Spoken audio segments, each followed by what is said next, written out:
కొడమూరు నియోజకవర్గ సి బెలగల మండలం ఎన్నికల ప్రచారంలో భాగంగా మారందొడ్డి బ్రాహ్మణదొడ్డి ఎర్రగుంటలో సీనియర్ నాయకులు డి విష్ణువర్ధన్ రెడ్డి మరియు ఎమ్మెల్యే అభ్యర్థి బొగ్గుల దస్తగిరి విష్ణన్నకి దారి పొడవునా దండాలతో ఘన స్వాగతం పలుకుతున్న ప్రజానికం.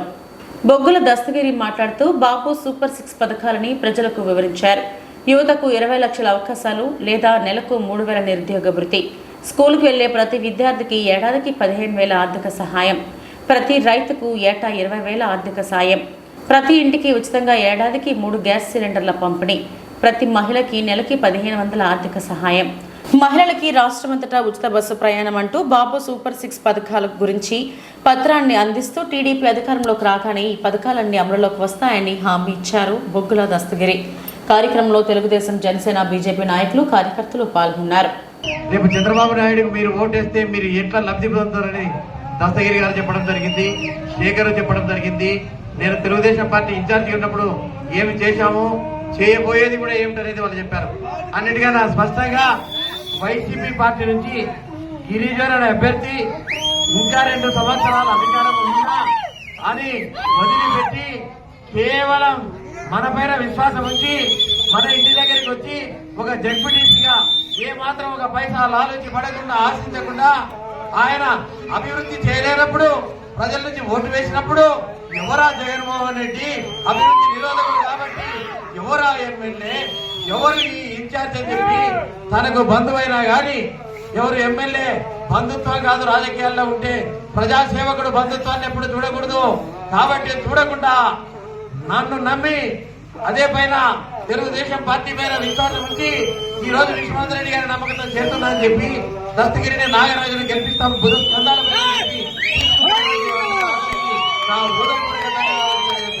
అదేవిధంగా ఈ మండలంలో వీరన్న ఎంపీటీసీగా కూడా 1,100 ఓట్లతో గెలిచినటువంటి అభ్యర్థి కూడా మీకు మద్దతు పలుకుతామని చెప్పినారంటే వీరన్న ఎవరైతేనేమి ఇక్కడైతేనేమి వీళ్ళు చేరిన తర్వాత చాలా గ్రామాల్లో సర్పంచులు వైసీపీ నుంచి కూడా చేరడం జరిగిందంటే వాళ్ళు నా పైన పెట్టిన నమ్మకాన్ని తెలుగుదేశం పార్టీ అధికారంలోకి వచ్చిన తర్వాత మన బొగ్గుల దస్తగిరి అయితేనేమి, కురువ నాగరాజు అయితేనేమి ఎంపీ ఎమ్మెల్యేగా చంద్రబాబు నాయుడు దగ్గర వీళ్లకు న్యాయం చేస్తాం.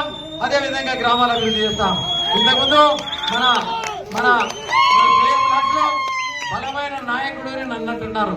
నేను బలమైన నాయకుడిని కాదు, మీరు రవిడిజం పెట్టి ప్రవేశించినటువంటి వాళ్ళని కాదు. నేను బలమైన నాయకుడిగా గుర్తింపు రావాలంటే సామాన్య ప్రజలు ఆ రోజు రావణుడు అడవులకు పోతాడు, అడవులకు పోతే సీతారెత్తుకొని పోతే దశరథుడికి మహా సామ్రాజ్యం ఉంటుంది, యుద్ధం చేసే నైపుణ్యం ఉన్నటువంటి వాళ్ళని పిలుచుకోబడు. మీరు ప్రజలు నా వెంట మీరు ఉన్నంతసేపే నేను బలమైన నాయకుడిగా నేడు నాయకుడిగా మాకు ఉండాలి, ప్రజల పక్షాన ఉంటాడనుకున్నప్పుడు మీరంతా బాంబులు వేసినట్టు కాదు, కత్తులు పట్టుకున్నటువంటి వాళ్ళు, హత్య రాజకీయాలు చేసినటువంటి వాళ్ళు కాదు.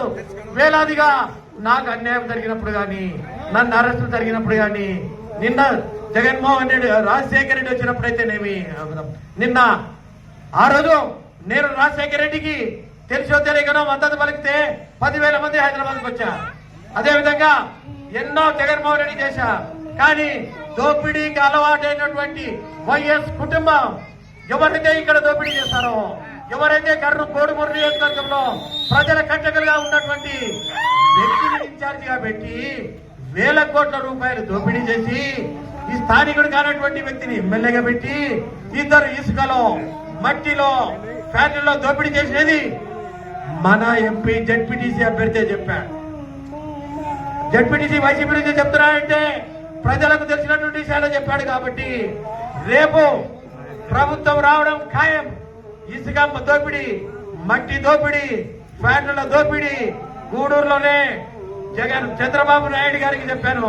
ఈ జగన్మోహన్ రెడ్డి వెంట ఉండి జగన్మోహన్ రెడ్డి చేసిన దోపిడీ కాకుండా ఈ దోపిడీ దొంగలు దోచినటువంటి దాన్ని సిఐడి విజిలెన్స్ ఎంక్వైరీ చేపించి వాళ్ళను బొక్కలేకి తొక్కే వరకు కూడా ఈ ప్రజలు నిద్రపోరు.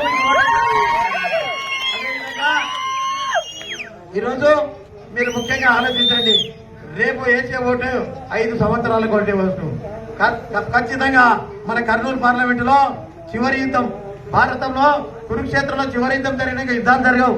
ఎందుకంటే వెన్నుపోటుదారులు, కుట్రదారులు అందరూ చెరవ పక్షాన్ని ఉంటారు. కానీ మనది ధర్మపక్షం అనుకుని ఈ రోజు మనం ధర్మ పోరాటం చేస్తున్నాం అనుకుని ఈ రోజు వైసీపీలో ఉన్నటువంటి వాళ్ళు మొట్టమొదటిసారిగా వీరన్న గౌడ్ మొదలు పెట్టాడు.